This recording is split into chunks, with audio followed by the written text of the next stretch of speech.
No Sermão do Monte, o Senhor Jesus, após explicar que ele veio cumprir a lei e que a lei ela teria validade, continuidade, contínua, a lei moral, porque a lei civil ela cessa quando Israel teocraticamente deixa de existir como um povo.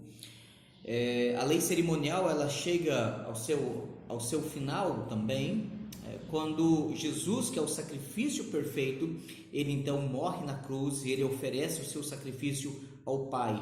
Então, todos os sacrifícios que eram tipos, que apontavam para Cristo, como o autor dos Hebreus diz que eram sombras daquele que haveria de vir, ou seja, Cristo, encerram em Cristo Jesus. Mas a lei moral ela tem continuidade, porque ela é o cerne do pacto, ela faz parte do pacto. E agora em Mateus capítulo 5, verso 19 ao verso 20, o Senhor Jesus fala da recompensa da lei, daqueles que obedecem à lei, daqueles que são obedientes, submissos à lei, e como que nós devemos viver a justiça de Deus. O verso 19, o verso 20 de Mateus capítulo 5 nos diz assim: aquele, pois, que violar um destes mandamentos, posto que dos menores, e assim ensinar aos homens, será considerado mínimo no reino dos céus. Aquele, porém, que os observar e ensinar, esse será considerado grande no reino dos céus. Porque vos digo que se a vossa justiça não excederem muito a dos escribas e fariseus, jamais entrareis no reino dos céus.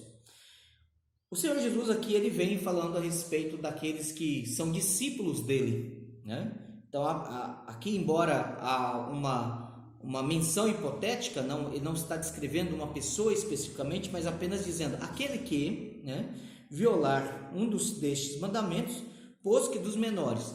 Então nós devemos observar que existem sim mandamentos que são mais importantes e menos importantes. Há mandamentos que são cerne da relação da santidade e outros que nós devemos observar por zelo à santidade. Mas o texto aqui ele nos aponta dizendo que mesmo aqueles menores mandamentos, aqueles mandamentos mais simples ou aspectos simples dos mandamentos, ou seja, mesmo como pensamento, quando por exemplo o Senhor Jesus ele vem agora no verso 21 a 26, ele vem exemplificando como que eu posso de forma simples, de forma menor, desobedecer o mandamento.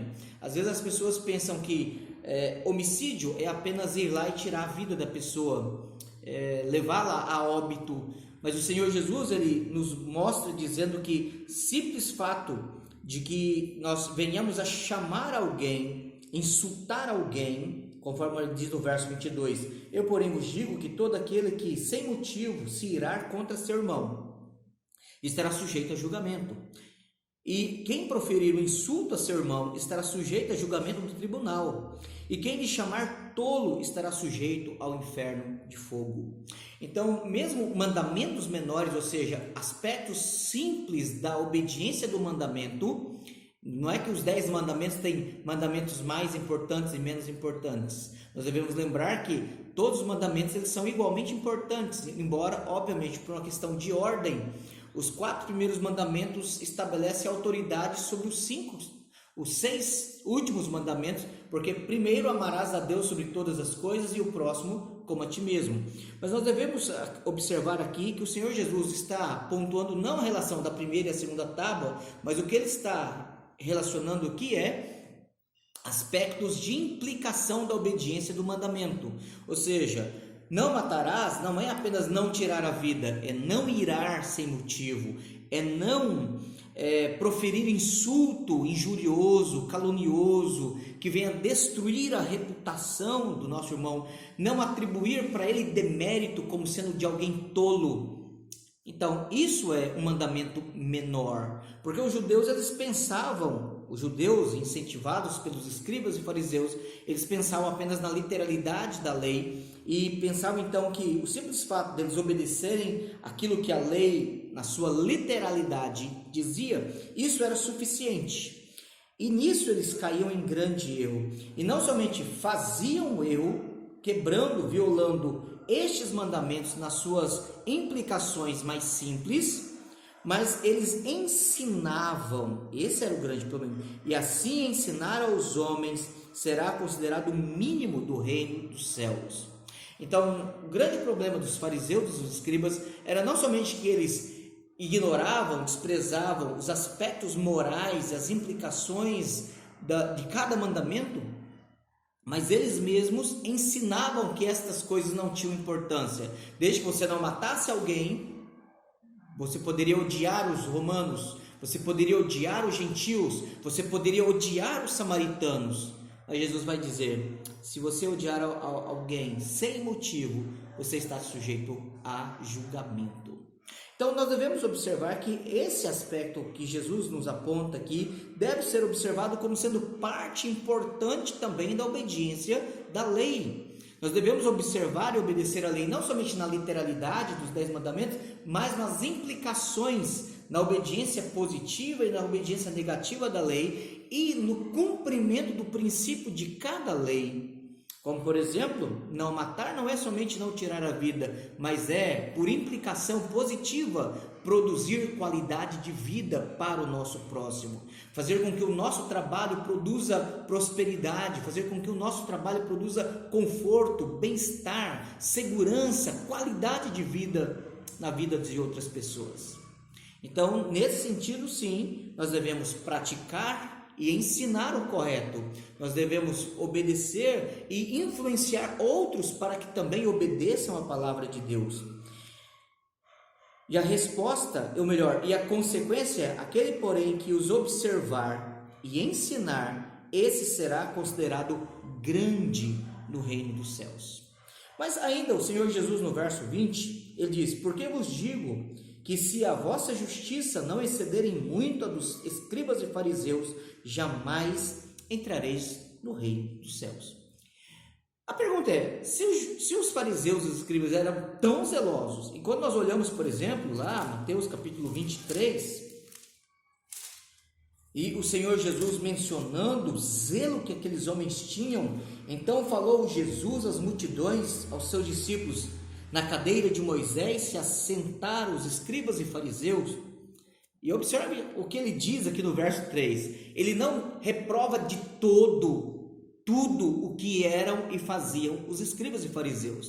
Pelo contrário, ele diz: fazei e guardai, pois tudo quanto eles vos disserem. Porém, não os imiteis nas suas obras, porque dizem e não fazem. Então, é nesse sentido que nós devemos observar como que a nossa justiça pode exceder em muito a dos escribas e a dos fariseus. Primeiro, pela coerência da obediência. Ensinar o correto e fazer o correto. Ensinar a interpretação correta da lei e obedecê-la de forma zelosa. Mas ainda, nós devemos observar que no final do capítulo 7, no final do Sermão do Monte, quando Jesus ele encerra o Sermão do Monte, capítulo 7, verso 28 e 29, o próprio ensino de Jesus, como ele diz: porém, se a vossa justiça não excederem muito, e lembrando que antes ele diz: os que os observar e ensinar, e o ensino de Jesus, comparado ao dos escribas e fariseus, era da seguinte forma, Mateus 7, verso 28 e 29. Quando Jesus acabou de proferir estas palavras, estavam as multidões maravilhadas da sua doutrina, do seu ensino, porque ele as ensinava como quem tem autoridade e não como os escribas. Por questão muito simples, como nós vimos lá no verso 3 do capítulo 23 de Mateus. Eles ensinavam e não praticavam. Mas ainda há um outro detalhe que nós devemos observar aqui no verso 20, Mateus 5, verso 20. Se a vossa justiça não excederem muito. Como que nós, sendo tão pecadores quanto aqueles homens, como que nós, sendo tão fragilizados e suscetíveis às tentações, às falhas, aos erros, às quedas, tanto quanto aqueles homens, podemos produzir uma justiça melhor ou ter uma justiça excedentemente melhor do que a deles? E aí está o grande detalhe. Essa justiça, se a vossa justiça não excederem muito a dos fariseus e escribas, e aí nós devemos lembrar, a justiça que os filhos de Deus têm para serem aceitos diante de Deus é uma justiça que vem de Cristo. Em outras palavras, o Senhor Jesus ele diz: que o nosso ouro não vale nada, é por isso que nós devemos comprar o ouro dele. As nossas virtudes não valem nada, é por isso que nós devemos recorrer às virtudes dele. A nossa justiça é trapo de imundícia, e é por isso que precisamos ter a atribuição da justiça dele, sermos justificados pelos méritos de Cristo. É por isso que Paulo, lá em Romanos 10, do verso 1 ao verso 4, Romanos 10, do verso 1 ao verso 4, o apóstolo Paulo ele diz assim: irmãos, a boa vontade do meu coração e a minha súplica a Deus a favor deles são para que sejam salvos, porque lhes dou testemunho de que eles têm zelo por Deus, porém não com entendimento. Faltava neles sinceridade, faltava neles coerência entre o ensino e a prática, faltava neles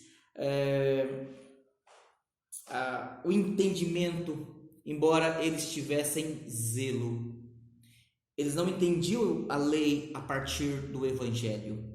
E é por isso que agora no verso 3, Paulo diz assim, Romanos 10, 3: porquanto, desconhecendo a justiça de Deus, que vem de Cristo, que foi produzida por Cristo, que foi merecida por Cristo, e procurando estabelecer a sua própria, não se sujeitaram a que vem de Deus, porque o fim da lei é Cristo, para a justiça de todo aquele que crê. E aí nós lembramos de Mateus, aplicando mais uma vez o verso 20, que diz: se a vossa justiça não excederem muito a dos escribas e fariseus. Devemos lembrar que os escribas e fariseus eram vistos como sendo o melhor da sociedade, os homens mais santos, os homens mais zelosos, doutores da lei, homens que ensinavam o povo como fazer-se aceitáveis diante de Deus, como ter uma vida reta diante de Deus, eram mestres da moral, da ética. Mas ainda assim, apesar de toda a virtude, de toda a moralidade que eles exibiam, o Senhor Jesus diz que aquela ética, aquela moralidade, ela era incoerente no ensino com a prática, faltava sinceridade, faltava entendimento e faltava evangelho. A justiça própria, ela é falha, porque ela é manchada pelo pecado. Mas pior, ela não somente é manchada pelo pecado, a nossa própria justiça, ela é sem evangelho.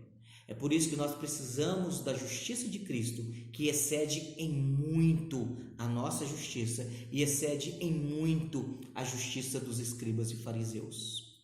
Que Deus nos abençoe e nos faça entender que precisamos ter cuidado nos menores, nas implicações mais simples da lei. Nós não nos descuidemos pensando, isso é coisa simples, é muito radicalismo querer guardar o dia do Senhor com tanto zelo. Não, o dia do Senhor, o nome do Senhor, a adoração ao Senhor, a obediência ao Senhor, todas as coisas, naquilo que Deus nos conceder entendimento e graça para obedecer, nos dediquemos por amor a Cristo, por gratidão a Ele, como Ele mesmo diz lá em João 14, verso 15, João 14, verso 15, se me amais, guardareis os meus mandamentos. A forma objetiva, visível, de nós vermos o quanto amamos a Deus é o quanto externamente obedecemos a Ele, o quanto nossos pensamentos, nossos sentimentos, nossos temores, nossas alegrias, nossa prática, e aí externalizando a segunda tábua da lei, honramos nosso Pai, produzimos qualidade de vida ao nosso próximo, honramos a pureza moral, sexual dos outros, quando nós respeitamos o patrimônio e a prosperidade financeira do outro, quando nós zelamos pelo bom nome do nosso próximo e quando nós temos contentamento no coração para a glória de Deus. Coisa simples, porque se nós formos fiéis no pouco, nós também seremos fiéis no muito. Que Deus nos abençoe, em nome de Jesus. Amém.